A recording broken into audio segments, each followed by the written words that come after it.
सर्वव्यापक सर्व पूजनीय परमपिता परमात्मा बंदी छोर सदगुरु कबीर साहेब की साहेब बंदगी बंधुओं, साहेब बंदगी बंधुओं, आज मैं आप लोगों को एक बड़े गंभीर विषय पर सत्संग सुनाना चाहता हूँ। गंभीर विषय यह है कि ये आत्मा उस लोक से कैसे कैसे आई है और कैसे कैसे उस लोक में जाएगी। इस बातों को जानना बड़ा आवश्यक है और जैसे जैसे आई है वैसे ही वैसे जाएगी। इस पर सत्संग सुनाना है आप लोगों को। आप लोग अपने दिमागों को, विचारों को बड़े शांतिपूर्वक इस सत्संग को सुनिएगा और विचार करिएगा। ये बहुत गंभीर विषय है। यदि इसको गंभीरता से आप नहीं लेंगे, नहीं समझेंगे तो बात समझ में नहीं आएगी। और जब ये बात पूरी समझ में नहीं आएगी तो आप साधन भजन नहीं कर पाएंगे, तो मुक्त नहीं हो पाएंगे इस संसार से। क्योंकि हम अपने भूलने का ज्ञान जब तक हमको नहीं होगा कि हम कैसे भूले हैं, तब तक हम उसको मानेंगे नहीं कि हमारे में भूल हुई है। तब तक हमसे वो गलती होती रहेगी और फिर वो गलती सुधर नहीं पाएगी। इसलिए उस बात को जान लेना बड़ा आवश्यक है बंधुओं कि हम कैसे भूले हैं। साहब बता रहे हैं अपने वाणी में, नाद नहीं था, बिंदु नहीं था, कर्म नहीं थी काया, अलख पुरुष के जीव नहीं थी, शब्द पकड़ के आया।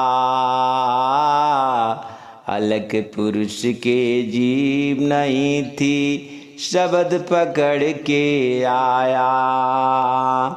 नाद नहीं था, बिंदु नहीं था, कर्म नहीं थी काया, अलख पुरुष के जीव नहीं था, शब्द पकड़ के आया। जहिया जन्म मुक्ता हता, तहिया हता न को, छठी तुम्हारी हो जगह, अब कहाँ चला बिगो। तन थिर मन थिर बचन थिर, तब सुरत निरत थिर हो। कहे कबीर ये कल्प में, कल्पन व्यापय को। सुरत समानी निरत में, निरत भई निराधार। सुरत निरत परिचय भया, खुल गया सिंधु द्वार, खुल गया सिंधु द्वार। घटई माही अवघट है, अवघट माही घाट। कहे कबीर जब परिचय भया, गुरु दिखाई बाट। जब गुरु दिखाई बाट, कबीर गुरु ने गम का अर्थ दिया बताए। सूरत कमल के अंतरे, निराधार पद पाए, निराधार पद पाए। बिन पावन का पंथ है, बिन बस्ती का देत, बिना देह का पुरुष है, सतगुरु कहे संदेश। बंधो, सतगुरु कबीर साहब बता रहे हैं कि हे संसार के लोग, उस परमात्मा के लोक से एक आत्मा कैसे इस तीन लोक में आ गई। ये रहस्य को बड़ी गंभीरता से समझने का कोशिश करो और आप सभी लोग बड़ी गंभीरता से समझिएगा बंधु। क्योंकि ये बात जब तक आप लोगों को ये समझ में आने की बात नहीं समझ में आएगी, तो जाने की भी बात समझ में नहीं आएगी।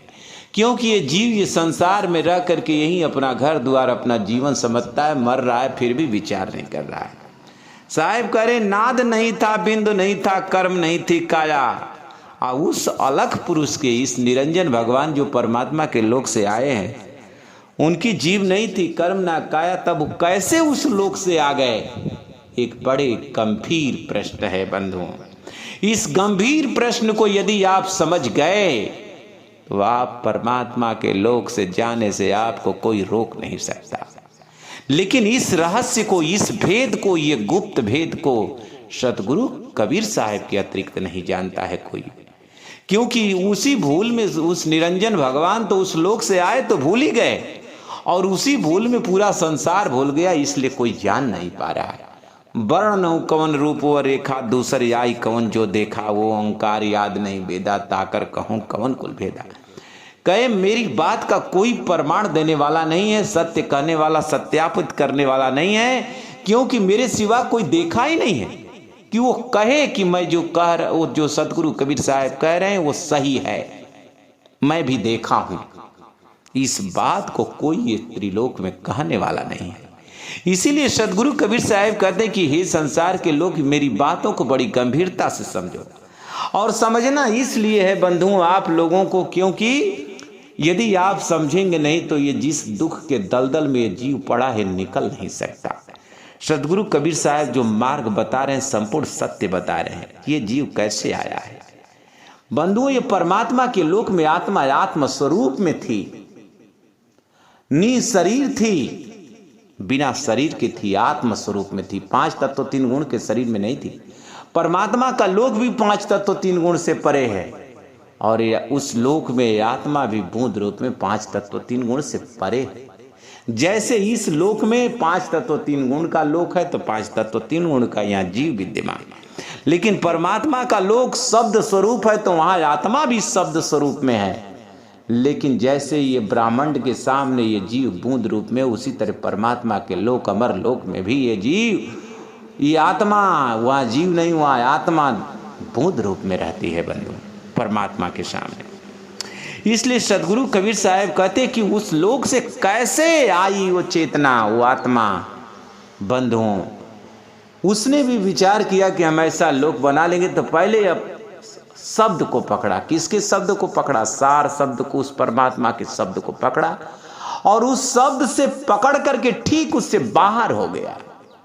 और बाहर हुआ तो वो शब्द सुनाई देना बंद हो गया। जब परमात्मा के लोक से बाहर होके और परमात्मा का शब्द सुन के जब बाहर हुआ, तो कुछ समय बाद उसे शब्द जब सूक्ष्म शरीर से जब बाहर हुआ, उस शब्द से दूर गया, तो फिर उसे अपना शब्द पकड़ा गया, आत्मा का शब्द पकड़ा है। और जब परमात्मा के शब्द से बाहर हुआ तो उसे अपना शब्द पकड़ाया, और अपना शब्द सुन करके भी उस शब्द से बाहर हो गई चेतना, इसकी सूरत बाहर हो गई। और बाहर होकर के फिर क्या किया? यही 6 शरीर बना लिया ये चेतना ने। उसी को साहब कहे कि जहिया जन्म मुक्ता आता तैया आता न कोई, छठी तुम्हारी हो जगी अब तू कहाँ चल।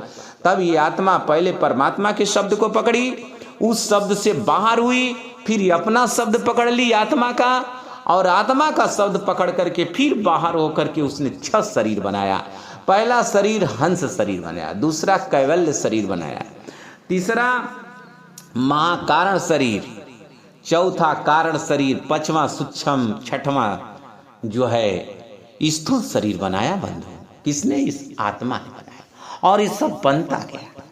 उसी को सतगुरु कबीर साहब कहते जहिया जन्म मुक्ता आता तैया आता न कोई। यह तो जन्म मरण से मुक्त थे। कौन? ये आत्मा तो परमात्मा के लोक में थी, लेकिन जब उस लोक से बाहर हुई, अपने परमात्मा के शब्द को सुन करके जब बाहर हुई, तो अपने शब्द को पकड़ी और उससे बाहर हुई, तो 6 शरीर बन गई बंधुओं। यहाँ हर आत्मा यहाँ शरीर जो बनाई है, उस शरीर 6 शरीर बना के रह रही है, लेकिन वो शरीर दिखाई नहीं दे रहे। जैसे आपकी स्थूल शरीर है, स्थूल शरीर और सूक्ष्म शरीर है। आप सोते हैं तो सूक्ष्म शरीर में आप जाकर स्वप्न देखते हैं, और जाग जाते हैं तो ये स्थूल शरीर में रहते हैं। इसकी अवस्था है जागृत अवस्था, और सूक्ष्म शरीर की अवस्था है स्वप्नवत, और कारण शरीर की अवस्था है अचेत अवस्था, और महाकारण शरीर की अवस्था है तुरिया, और कैवल्य शरीर की अवस्था है तुरियातीत, हंस शरीर की अवस्था है अप। और उसी में जा करके ये संसार के लोग जो साधन भजन जो ये शरीर में जो होता है, स्थूल शरीर में जब चेतना रहती है जागृत अवस्था में, तब ये संकल्प विकल्प करती रहती है, कभी कुछ सोचेगी कभी कुछ सोचेगी। लेकिन जब यही सो जाती है तो स्थूल शरीर से निकल के सूक्ष्म शरीर धारण कर लेती है। लेकिन वो ये इस काया से ढकी हुई है, स्थूल शरीर से सूक्ष्म शरीर ढकी हुई है, सूक्ष्म शरीर से कारण शरीर ढकी है, कारण शरीर से महाकारण ढकी है, महाकारण से कैवल्य, कारण कैवल्य से हंस, हंस से जो है वो आत्मा ढकी है और आत्मा से वो परमात्मा ढके हैं। इसलिए कोई किसी को देख नहीं पा रहा है, इसलिए वो छह शरीर नहीं दिखा रही है, आत्मा नहीं दिखा पा रही है, न परमात्मा दिखाई दे पा रहे हैं। अब ये शरीरों का भेदन करना पड़ेगा, ये शरीर के पार जाना पड़ेगा, ऐसी साधना करनी पड़ेगी और वो सूरत से करनी पड़ेगी, तब ये बात बनेगी बंधु। तो स्थूल शरीर में ये जागृत अवस्था में रहती है, संकल्प विकल्प करती है, और सूक्ष्म शरीर में जाती है तो स्वप्नवत अवस्था में स्वप्न देखती है। जो स्थूल शरीर में संकल्प विकल्प विचार की रहती है, जो सुनी रहती है, जो देखी रहती है, जो बोली रहती है, उसी सूक्ष्म शरीर में जाकर के तीन लोग तो ये स्वप्न को ही सत्य समझ लेते हैं कि मेरे साथ कैसी घटना घट रही है। आगे जब कारण शरीर में जाएगी तुरीय अवस्था, ये कारण शरीर में जाएगी तो वहाँ पर अचेत रहेगी, कोई संकल्प विकल्प नहीं होगा, कोई स्वप्न नहीं दिखाई देगा। माँ कारण शरीर में जाएगा तो वहाँ संकल्प विकल्प नहीं, वहाँ होश हो जाएगा, लेकिन उस प्रकाश भी दिखाई देगा उसको, उस शरीर में होश हो जाएगा, लेकिन वहाँ संकल्प विकल्प नहीं होगा। तुरीयातीत अवस्था में जब पहुँचेगा महाकैवल्य शरीर में तो वहाँ और प्रकाश दिखाई देगा, लेकिन इसके संकल्प विकल्प नहीं। वही में थोड़ी सी शांति बचती है बंधु।